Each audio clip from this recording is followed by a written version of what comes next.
You wanted the best. You've got the best podcast. The hottest podcast in the world. The Chris Voss Show, the preeminent podcast with guests so smart you may experience serious brain bleed. The CEOs, authors, thought leaders, visionaries, and motivators. Get ready. Strap yourself in. Keep your hands, arms, and legs inside the vehicle at all times, because you're about to go on a monster education roller coaster with your brain. Now, here's your host, Chris Voss. Hi, folks. It's Voss here from thechrisvossshow.com, thechrisvossshow.com, because you're about to go on a monster roller coaster with your brain. I think the guy who does the intros does it better, but what do I know? He was like some famed radio DJ guy, so we had him on the had him do the intro. But there's all sorts of stuff going on there. Welcome to the show, my big family of friends. Remember, the Chris Voss Show brings you 2 to 3 new episodes a weekday, 10 to 15 a week. The billionaires, the CEOs, the storytellers, the newsmakers, the Pulitzer Prize winners, the people who advise presidents and White Houses, and then just little old me is on the show. I bought the mics and did the artwork, and so they're just like, let the idiot boy have a podcast. 15 years we've been giving it to you. So what more do you want from me already, people? But I do know what I want from you. I would like you to listen and enjoy all the wonderful shows we have and share them. Share the love of the family. It's like a cult, but not. It's like a multi-level marketing thing, but not. But you do have to have 5 other listeners and friends and family in your downline. Thanks for the 5-star reviews. We certainly love them. Chris is a premier podcaster, someone wrote. Versatile, professional, respectful, and entertaining. Thanks for lying on that review on iTunes. We certainly appreciate it. Go give us a 5-star review on iTunes as well. Goodreads.com/Chris Voss, LinkedIn.com/Chris Voss. The LinkedIn newsletter, that thing is growing like a machine, man. I didn't even know there were that many active people on LinkedIn, but there are evidently. It's just like every day there's like a few hundred people joining the damn thing. So go see it, man. We've been running that thing for about a year, and it's awesome. Let's see, what else? Oh, there's TikTok, Chris Voss on. As always, we have the most amazing and brilliant minds on the show, or we don't let them on, damn it. That's just the rule. I don't know how I got on. I bought the mic and the logo. See how that works? He is the author of the amazing new book that came out January 11th, 2023. Steve Multer is on the show with us today. His book is entitled Nothing Gets Sold Until the Story Gets Told. Sounds like a song. That could be like a country music song. There you go. Nothing gets told until the story gets old. Anyway, enough of butchering people's book titles. Nothing gets sold until the story gets told. Corporate storytelling for career success and value-driven marketing, something we all need. Welcome to the show, Steve. How are you? My man, I am so good. You're a juggernaut. Every time I hear you introduce your show, I'm like, is there anything that Chris has not done? I don't know. You belie your years. Your mass following, the number of things that you've done in your own career and in your past. It's a pleasure to be a part of. Thank you. There you go. Thank you. Well, if you're assuming you know my past, I mean, there could be some things back there. There was that one time where I was no. I just worked for the Chippendales, and then what happens at Voss stays at Voss. There you go. I was the centerfold for Playgirl. Steve Multer is the founder of Steve Multer Corporate Storytelling, a strategic messaging partner for Fortune and mid-sized brands to expand and enhance their customers, partners, and media to reach through value-driven marketing communications. He's a global spokesman. He's not some guy on an island, people. He's a global spokesman, a keynoter. He's crafted and delivered over 20,000 on-stage and on-screen presentations for industry giants like Cisco, Fujifilm, Siemens, HP, Panasonic, Bayer, and Intel, and now he's reached the pinnacle of his career on the Chris Voss Show. He trains global C-suites and ELT teams in winning communication methodologies. He coached more than 2,500 executives and sales innovators to become stronger company assets and branding leaders. Welcome to the show. Once again, Steve. I kind of skipped the bio, so I did a roundabout on that. That's all right. You want to give me 2 welcomes? I'm going to say 2 thank yous back to you. There you go. And to all your listeners. There you go. I will accept that. Judges, will you accept that? Yes, we will. So give us your .coms, wherever you want people to find you on the interwebs. Man, I'm easy to track down. SteveMulter.com or CorporateStorytelling.com. You pick your preference, and they're both going to lead directly to me. So easy to spot, easy to find. There you go. So, Steve, give us a 30,000 overview of the book. Nothing gets sold until the story gets told. All right, so 3 pillars of fundamental communication value. Winning communication, whether you are an individual just trying to live your own life on a personal basis, or you're somebody in the C-suite of a major corporation. 3 pillars, as you mentioned a moment ago: value, passion, connection. And everything in the book is how do we include personal human-to-human corporate storytelling to take whatever product we're trying to pitch, or solution, or service, or capability, take our brand, and create a human connection with our customers, partners, and media analysts that goes way beyond the product itself. So it's the idea of how do I get up in front of one person or 10,000 people and not just sell at them or sell to them, but how do I create brand success through human-to-human corporate connection that incorporates both the selling aspect and the personal branding aspect. Put the two of them together, you're unstoppable and you're unbeatable. There you go. And the skills here can be used just not for corporate speakers, but for just about anybody, I think, in sales, right? I think, Chris, that is like a number one thing. A lot of people make this distinction and they say, okay, well, the way that I speak to people personally, one-on-one, the way you and I are talking to each other right now, that's different than standing on a stage and delivering a presentation or a keynote. Now it counts, right? Now people are watching and they're paying close. And I always say, no. You know what corporations are made up of? Thousands and thousands of individual humans, and each one of them has their own want and need and desire, and we all process information, data, content, sales on a human level long before we ever process it on an employee level or on a corporate level. So the reason so many presentations don't land or don't stick is that people go directly to the hard sell to the corporation. And what I always want to say is, no, pull back. Speak to the human being like a fellow traveler first. We share certain things as individuals. So if you can start to look at your corporate communication on the same level that you do your personal intercommunications, you can incorporate these same winning communication strategies with your boss, with your colleagues, with your team, with a room full of strangers, or with your spouse, with your kids, with your family members, with your best friend. Winning communication creates value for everybody, whether that's personal or business. There you go. Well said. Where did you get the title from? I love the title. Oh man, I had to fight for that title actually because I Really? personally started to doubt it. I came up with it. I thought it was so great. And then I put it in front of my editors and the people I was working with, and everybody said, it's a little long, Steve. You maybe want to like truncate that thing. Usually 3 to 5 words is a great book title. And I tried. I sort of messed around with it a bit, but it all felt really corporate speak. It felt jargony within the corporation. And what happened was my editors ended up coming back to me and saying, you know what? Let's pump the brakes on that. We actually like it because of the rhyme. Yes, it's a little longer, but it's memorable because of the rhyme and also because it includes no jargon. Anybody can pick this thing up, look at it and say, I know what's in that book. They don't have to make it up for themselves or figure it out. So it was let's call it a bit of trial and error, a bit of accident, a bit of self-doubt, and we ended up where we ended up. And fortunately, knock wood, it went well. There you go. I love it. I mean, I love the title. Nothing gets sold until the you, story man. gets sold. Being a salesman all my life, I mean, it just clicks. It makes so much sense. What I And was hoping you for. know, most of the books that we do, I mean, you know, we get all the books these days. They're long titles. There's some that are kind of out of control. There's just like there's some that are about Brevity twice has as long never as been yours. my strong suit, my friend. I got to tell Yeah, you that. If you talk to everybody who knows me, it's like brief. No, Steve, yeah. those 2 words do not go together. There you go. You know, and it's kind of, I think it's more like keyword targeting where people are just like get all the keywords in there.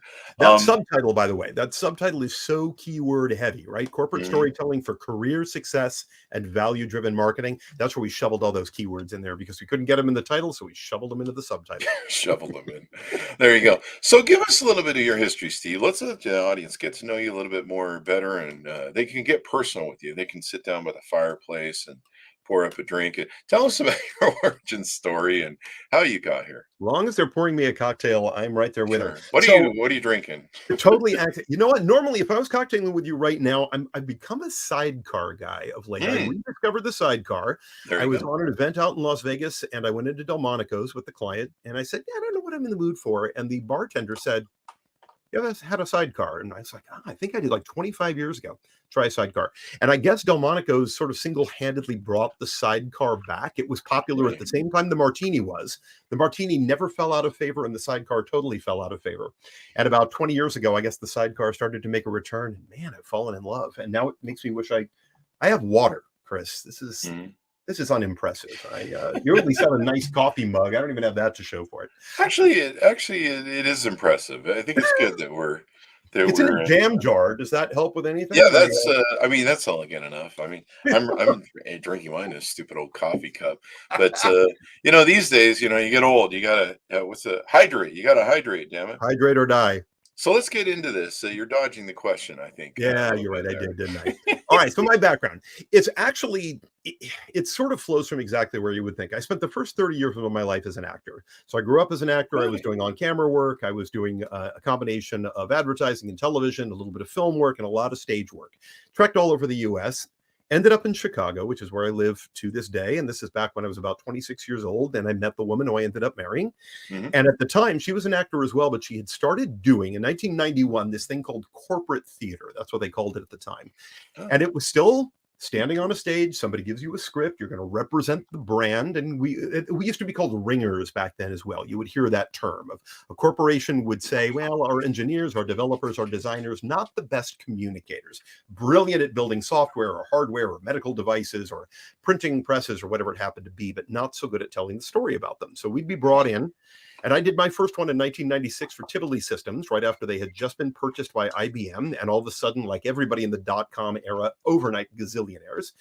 And they started to pick up people like me who didn't know what the hell we were talking about, but seemed to sound like we knew what the hell we were talking about.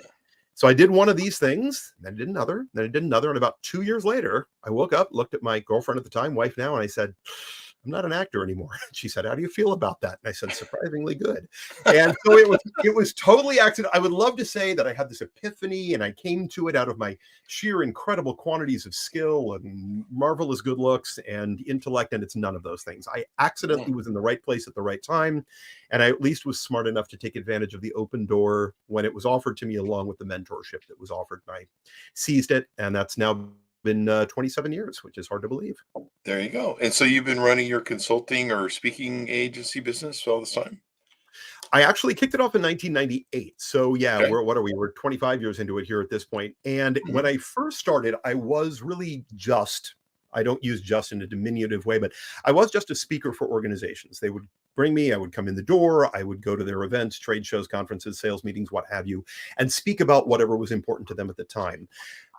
But I paid enough attention to my clients to realize that the stories that I was being hired to tell were not actually the stories that my companies wanted to tell. They were what the either marketing leadership at the time wanted, or the shareholders wanted, or the executive team whose feet were way too far off the ground and they didn't really understand their true core market. It's what they wanted to tell because they were telling their story from an internal perspective. And I very quickly, at a relatively young age, in my early 30s, realized, you know what? That is not speaking to the audience. And I started to develop a mantra back then that became the mantra of my organization, still my mantra today. You ready for it? I'm going to lay it on you. Shoot. Don't tell them what you want to tell them. Tell them what they want to hear. Oh, I love it. I love it. You're giving me, my nipples are getting hard. No, if there's no video, it's not happening. I think that's on the Patreon. That's the extra bonus round of the show. Oh, that's in your OnlyFans. That's on the page, right? That's on the OnlyFans. Yeah. There you go. People are always trying to find the OnlyFans. What's the link to the OnlyFans, Chris? I'm like, wait, I'm disgusted that you're asking. But no, I love that. I am so tired. This is, my audience is probably gonna, he's gonna say it again. I am so tired of the non-rapport building, non-qualifying abuse of sales in today's corporate world. And it's the boom push. You don't even take me to dinner. You don't even take me to first base. You just go right for home, and it's just in your face. And half the time you're just going, I don't even qualify for what the fuck you're selling. Like, you're wasting your time. Yeah. Would you like to buy some time? You're wasting your time. Yeah. Would you like to buy computer wafers and manufacturing that you can resell on retail? Like, I don't do that. Yeah, like, you would just, you don't know me, man. I mean, you know what it is? I always call it speaking to the wallet instead of speaking to the human. If we get out there and we talk to people like they're nothing more than contracts, Huh. it's guaranteed failed communication. You're going to lose them out of the gate. And even if you have a powerful message, they're never going to hear it. They're never going to internalize it. They won't accept it. And they certainly won't incorporate it into their own existence and become proactive about it. We've got to meet people on their own terms and in their own language first. Get to know who they are, genuinely care about them, want to be in service of them. And that's when sales flies. That's when it really soars, but not until that point. I love it.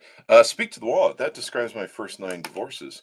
Uh, there you go. Again, no video, no proof. I'm sorry to keep coming back to that, Chris. Just see what my first dates are like. You can go on Facebook and see my complaints about dating. So there you go. But I love this concept of telling a story. And why are stories so important? I mean, that's kind of what we try and do on the show.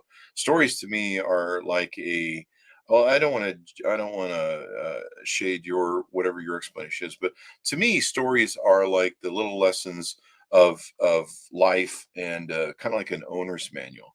But in sales and marketing, I'm sure they're a little bit different. Tell us why story is important in getting told to get the sale. First of all, it's such a great question. It's such a vital question for all of us to communicate with. Two things. I'm going to back up for one step first. And a lot of people confuse story because to them, a story is, well, as I was on the bus this morning coming to this sales meeting, ... There's nothing really personal in there. What you're doing is you're trying to enter with something personal, but then you're very quickly, I know you're going to get to the marketing pitch. It's coming at me. I can feel it. A genuine story is something that sort of exposes our soft, fuzzy underbelly, right? I'm going to share something with you that I know is relatively personal. I'm going to show you a bit about who I am and what makes me tick in hopes that I can find correlation with you, that you're going to look at me and say, I know that guy. He thinks the same way I do. You know what? That makes me tick as well. That gets me excited. When I said to you a moment ago, that mantra of mine, right? And you're like, oh my God, my nipples got hard. I'm not going to repeat that. But it's personal, right? This is something that you can look at me and say, I know exactly what Steve is talking about. And I can say, yep, Chris, you do, because I know this is the way you live your life as well. We create correlation.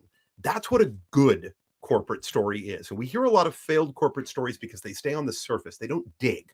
There's nothing human that delves. So there is a really cool dude. If you've ever seen his 2016 TED Talk, his name is Yuri Hassan. And he runs the Hassan Lab at Princeton University. And the Hassan Lab is pretty remarkable what they do. But the title of Hassan's talk is This Is Your Brain on Communication, which I really thought that was really cool. So definitely check that out if you haven't seen it before. He's pretty amazing.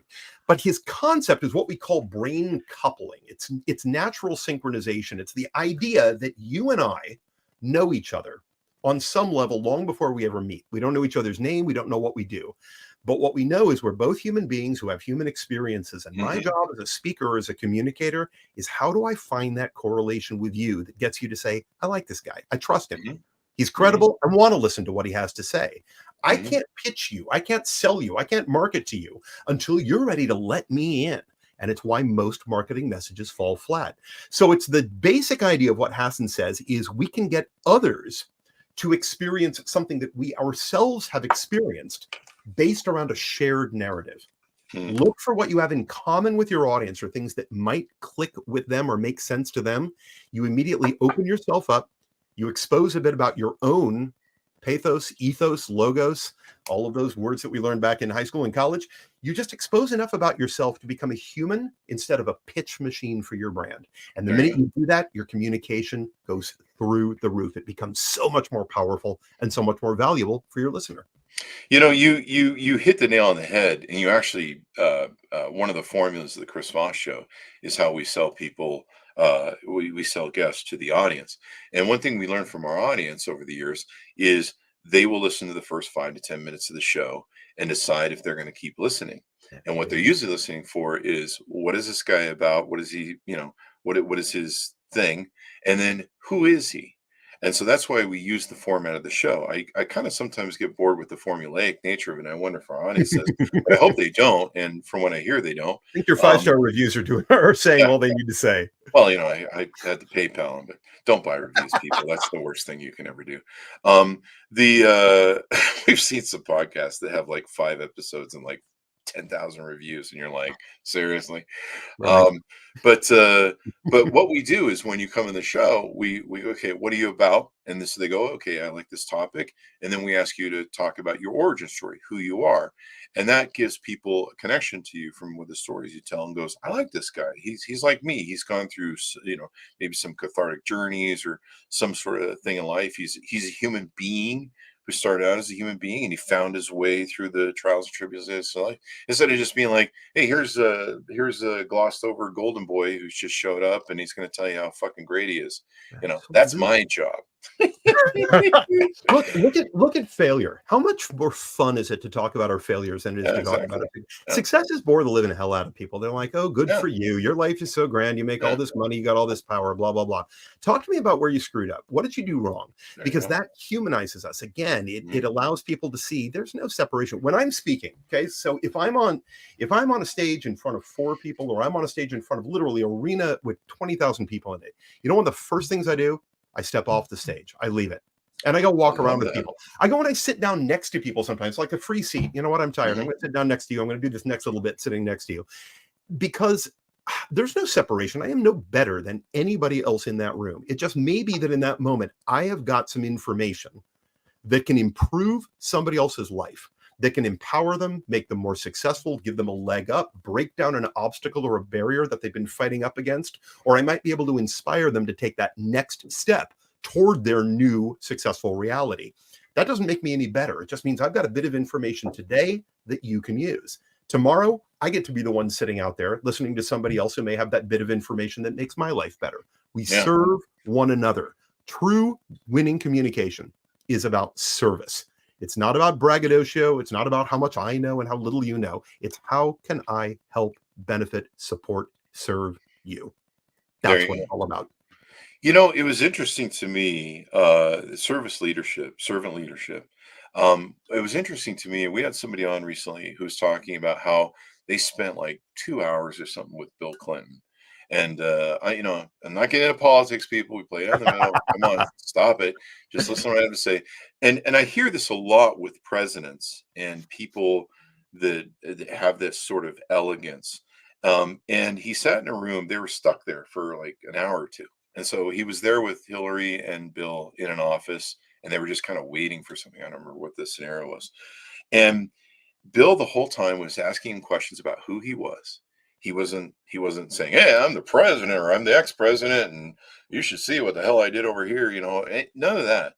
He was like, "Hey, who are you?" And he listened, and he's like, and every time he would say, well, we're trying to do some stuff over in, Africa, or we're trying to work on this. He goes, "Hey, I know a guy." And it was just like, he goes, I will hook you up with this. I know a guy that you can talk to in Africa who will help you achieve what you're trying to do. Mm. And the whole time, that's the whole time what it was. And he's sitting there the whole time going, yeah, you know a guy, and yeah, you're going to put me together with you guys. Sure. You're the ex-president. When you're done out of here, I'll never hear from you again. Right. And the whole time the guy was, Bill Clinton was like really into him and had that charm that Bill Clinton does, and really does. And they say a lot about presidents that have that sort of quality, because they've done tours and meeting a million people traveling around the country. That's kind of the interesting litmus test that we have as a country for politicians. But he said, the whole time it was all about, never about Bill, never standoffish. He was warm. He was very interested. Tell me about your kids, your family, everything, getting to know you. Mm. And when he left, he followed through on every one of those promises, Ugh, every single one of those promises. isn't that And freaking regardless of your cool? politics, what a great way to have that connection and make it all about someone else instead of about yourself. What we talked about today, pushing yourself on people So and what you true. want to sell.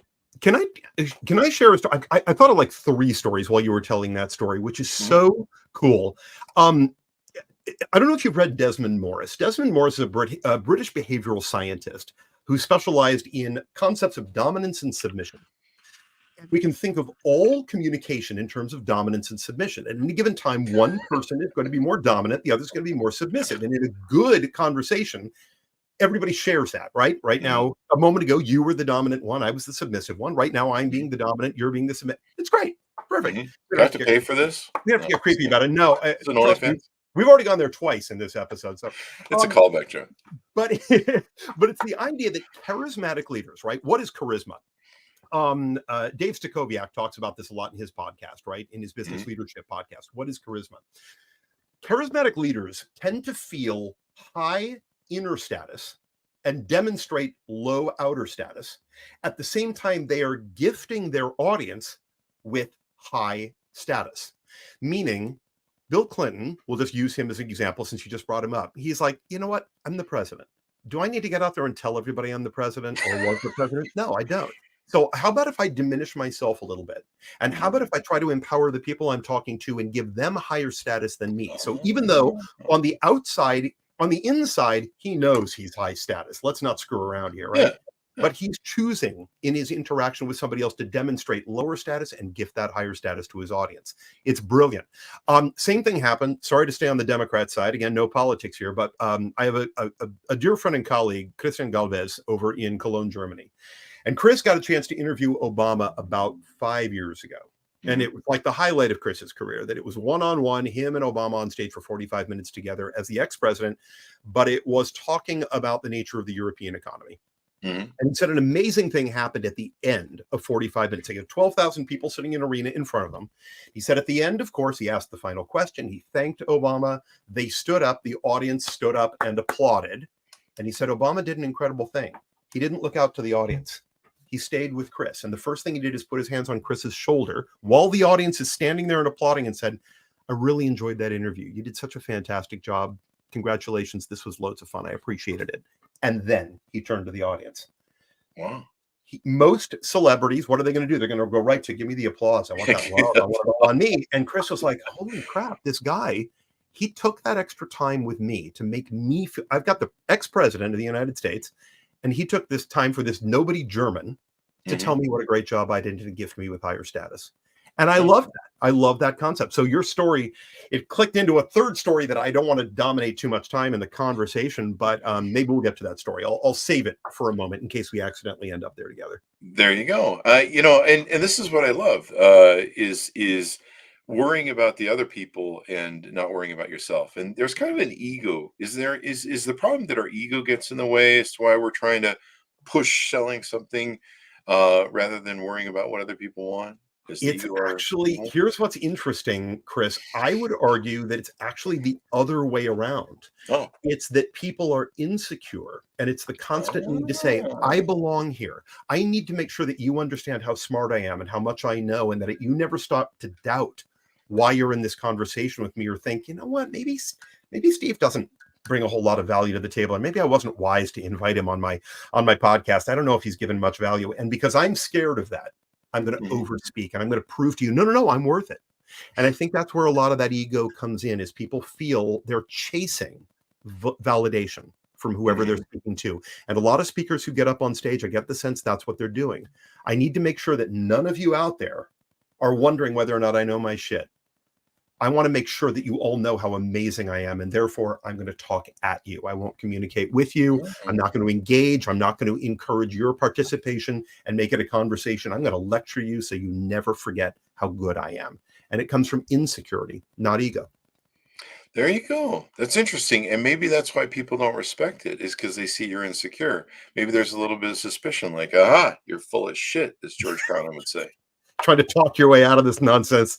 No crap on me, man. Yeah. That makes sense. That explains why it's a turnoff.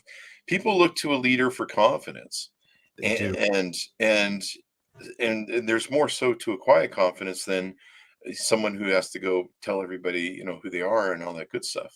Very interesting. One thing you talk about in the book that comes out to me as an interesting topic is how to add personal passion to your talk that inspires equal passion in your listeners. Passion and emotion is a big thing in sales. I mean, if you don't sell, from that aspect, there's very few people that you're going to sell to that are, logically going to buy something. People buy from emotion. It's really true, right? If you compare equal products, right? So this is the way I'll tend to put it, especially when I'm working with a team of execs somewhere. Is I'll say, all right, you're in the market for a vehicle.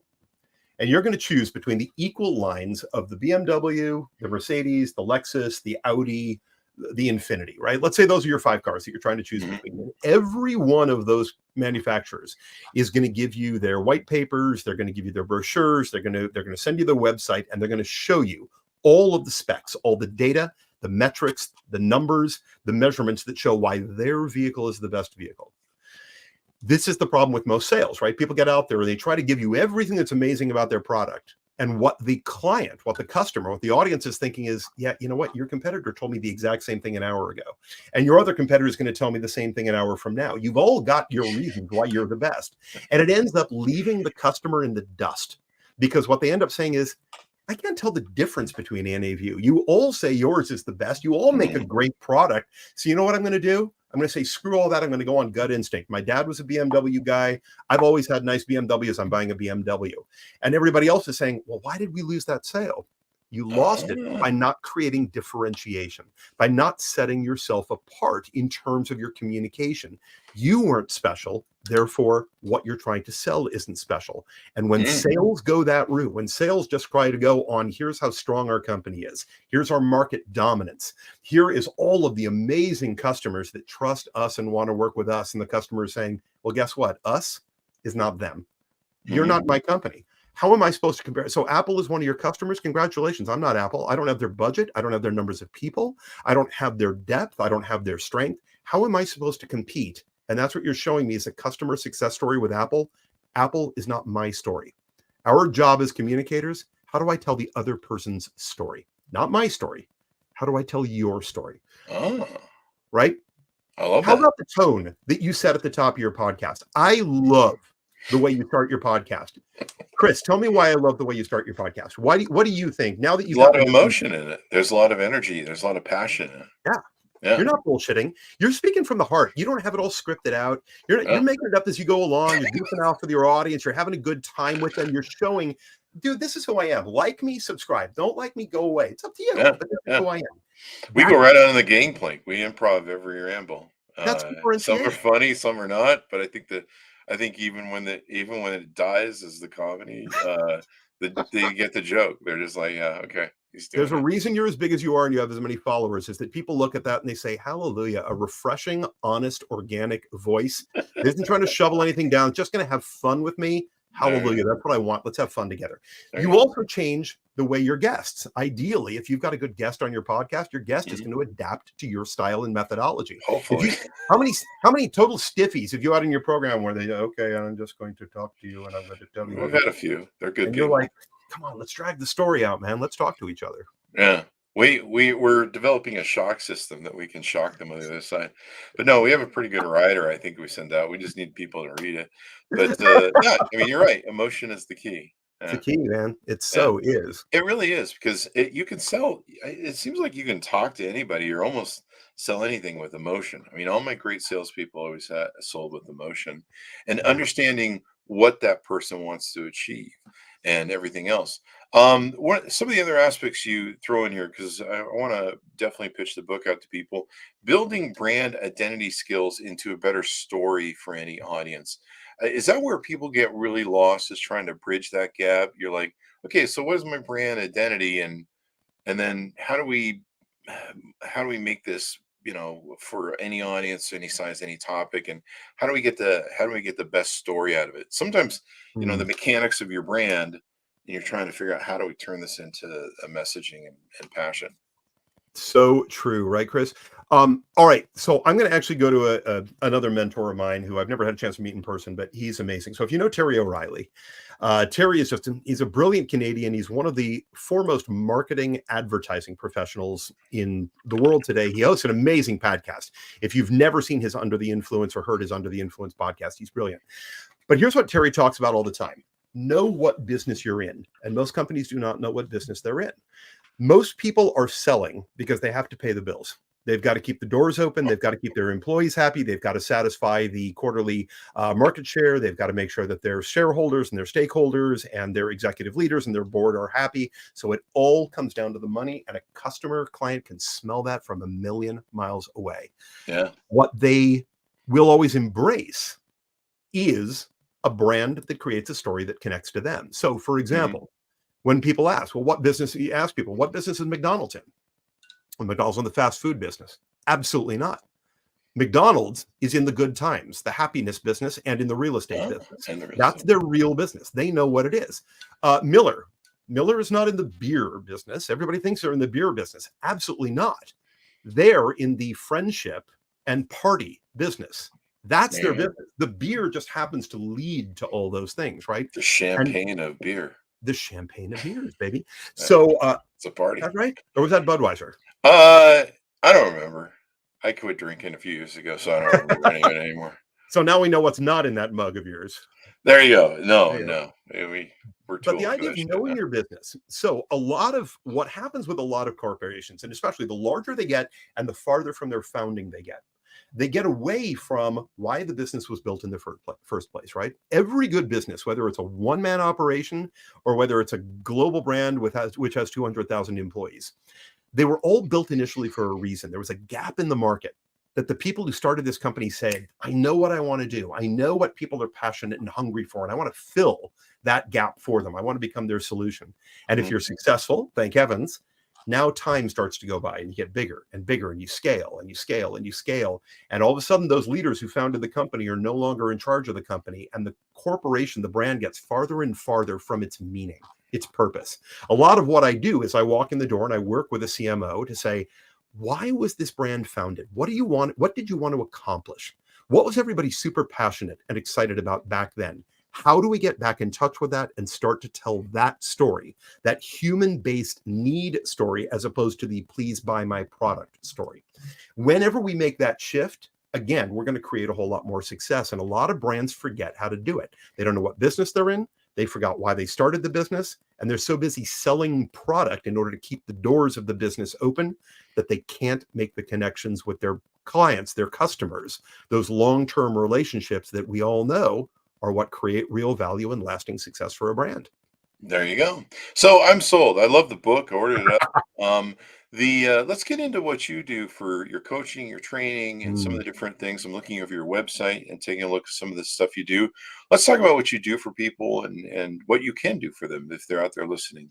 Oh, thank you. So let's think about it on two fronts. Let's get the speaking part of it out of there, right? So I'm speaking for corporations and I do that on a regular basis and it's fantastic. I love it. I'm a creative strategist for those corporations. I help them tell their stories. But when Mhm. it comes to the humans, my favorite things to do on that front are the training programs that I offer and the coaching that I offer. So the training programs typically run an HR department, looks at the leadership, talks with them and says, okay, we've got to change the path of our sales team. We've got to get them all telling the same story, or we've got to Mhm. change the nature of the outreach for the brand and start to slowly adapt our brand away from where we've been to where we really would love to be. I Mhm. adore doing that. And some of these times, these are half day or full day programs. Sometimes they're weekend programs. Sometimes they're 3 and 4 days programs. And I get to do that all over the world. And I love it. So if you're one of those brands and you want to reach out and talk with me about what potentially we can do together in partnership, fantastic. The coaching is ridiculously rewarding. So there are a couple of organizations where I've been their event speaker coach for a long time, and I might work with literally 200 speakers for a Wow. single event. And Mhm. it's both the internal company speakers. Let's say it's a user group conference. I'll work with Mhm. the internal company members, but the really smart event planners, they also give me as a gift, as a service to their partners and their customers who want to deliver breakout sessions at those same event at that same event. And they'll say, well, guess what? As a thank you for speaking at our event, here's a professional speaker coach. And then I get to work with people on their content because, of course, we all know the better the content, the easier it is for us to be good communicators. You can get the strongest speaker in the world, and if the script is a pure shit, if it's terrible, the speaker falls apart. They can't be good. They're hamstrung by the words they're trying to force into their own mouths. So I'll work with them on better content, improving the structure and the storytelling delivery of the message they want to share. And then I'll actually work with them on speaker skills as well. And I do love to do that because it's instant gratification for them, which Mhm. then becomes incredible instant gratification for me. I get to sit there, help them, and in an hour or two become their biggest cheerleader and say, holy crap, you look at what you've done in this tight period of time just by opening your mind a bit, trying Mhm. out a few different things, taking a few risks, and all of a sudden miles better communicators. And man, I do love doing that. There you go. There you go. And then you do keynotes and workshops. Any future upcoming workshops or keynotes? Anything going on that people maybe can get involved in? Big bunches. So anybody who does go to the website, if you scale down on that, or if you scroll down on that that homepage, you'll get to upcoming events, and you'll see there's about 7 or 8 of them right now over the next month or two of different places I'll be and different companies that I'm going to be representing on the keynote space. And if you're out there, please walk up, introduce yourself, say hi. My favorite thing is humans. You know, I get to hang out with Chris right now. I'd love to hang out with you as well if you're at the event. Don't feel intimidated. Be like, that dude, I saw him on the Chris Voss show. I'm going to go say hi to him. And I promise I'm going to be really delighted and thrilled to say hi to you and get to know you. So yeah, track me down, please. There you go. My audience does that to me. They run at me screaming at events and they go, the Chris Voss show! Next time I find you, man, you're done. You're not going to be able to talk to anybody else. I'm going to totally commandeer your time. I'm going to be rude about it. And I'm going to be like, you remember the beer that was not in your mug? Let's go. Yeah. We'll get an alcohol free. We'll do coffee instead. Yeah. It's too hard on my liver and kidneys at 55 to recover, but coffee is good. I like really nice coffee. What's your favorite? What do you love? I like a lot of the JBC stuff. I go on coffeereview.com. And if you go on there, you can buy coffee like I used to buy wine. You know, when if you collect like wine a club kind of a deal where they send you like 12 different varieties. No, you don't want that. But no, like a wine thing. You know, I don't know if you ever got into wine speculation or wine purchasing or wine sellers. Not purchasing, no. Yeah. But you go, you look for stuff that's like 90 to 100, 90, you know, it's rated really high. So there's like, 1 through 100 that they rate wines. And so, it'll go from, you usually want a wine somewhere in the 90 to 100s. Well, they do that with coffees. And there's a coffee site called coffeereview.com, and you can go on there and find some of the best coffees that you'll ever have. I have literally written it down. I'm a Nespresso guy. I do love a Nespresso. They'd make there's great espressos. You search for them on there. I just ordered some 94, 93 rated espressos. JBC coffee roasters is one of my favorite roasters. They consistently, JBC, they consistently have really good coffee that they make, and you can find espressos. You can find everything you want, all the variations between dark and light. And I got to tell you, sometimes you'll pay a lot for the coffee. I mean, they have some that they'll sell you, 600 an ounce or whatever the hell it is. But it's not that crap you're getting to get it from Starbucks. It's going to be good stuff. I mean, why wouldn't you invest in a good cup of coffee as much as you would in a good glass of wine or a good cocktail? I don't see the differentiation. It's an asset. It's hard to make. It's a craft product that a lot of people put a lot of time and a lot of expertise and energy and passion into. So of course that deserves investment. I agree, and it's a pleasurable experience.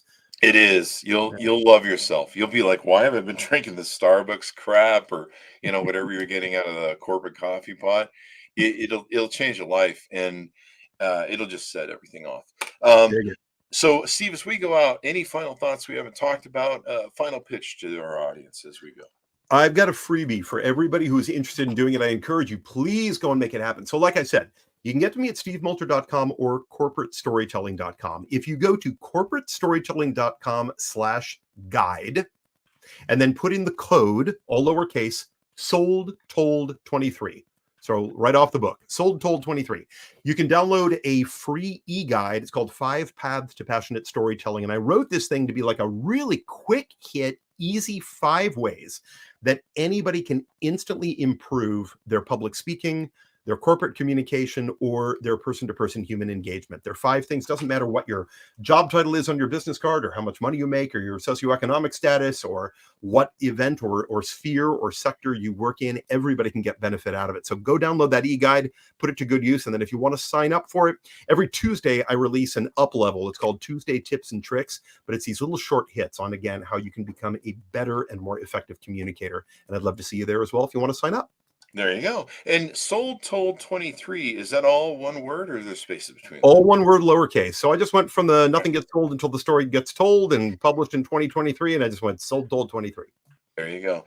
Well, I'm excited to read your book, Steve, and very insightful stuff. We could talk for hours. You got such great data and stories. Stories, baby. The story gets told. There you go. Yeah. Thank you very much, Steve, for coming on. Really appreciate it, Chris. Thanks to you. Thanks to all your listeners. It's been an honor, privilege, loads of fun. There you go. And as always, without my listeners, we couldn't do it without you. Go to iTunes, give us 5-star reviews over there, or else. No, I'm just kidding. Just do it. Go to goodreads.com/Chris Voss. Go to youtube.com/Chris Voss, LinkedIn.com/Chris Voss, and TikTok at Chris Voss1. Thanks for tuning in. Be good to each other. Stay safe and tell some good stories. We'll see you next time.